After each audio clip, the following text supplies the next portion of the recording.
This is a Royal Enfield 500 crankshaft I'm going to be splitting to lighten, but I thought before I did that I'd just set it up and just check it for any run out and see what it's got. I like to do this beforehand and hopefully improve on things when I put them back together if I can.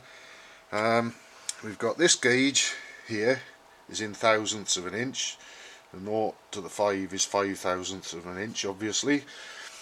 This gauge is a metric one, with the 0 to the 10 being 0.1 of a millimetre or 4/1000ths of an inch.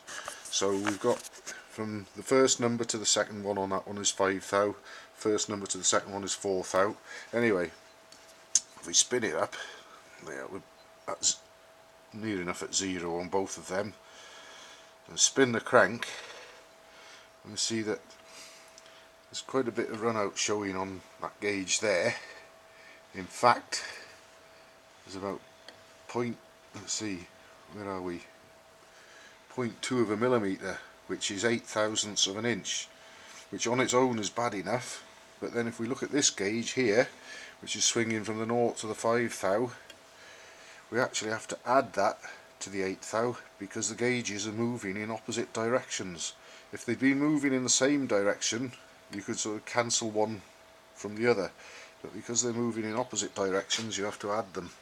So we've actually got 13/1000ths of an inch run out there, which is over 10/1000ths of an inch more than I'd really like to see. So I'm going to try and improve on that by quite a margin when it all goes back together, after I've split it, lightened the flywheels, rebalanced them and put it all back together. Hopefully it'll end up being much better than that, because an engine will run like that no problem at all, or appear to, but it'll put more unwanted stress on the main bearings, and we don't want that, and it'll also contribute to any vibration that the engine might have. So again, we can get that run out down to as little as possible. I mean, none would be ideal, it's very rare that you get none, but a couple of thou would be nice, and then it'll contribute to a much smoother running engine.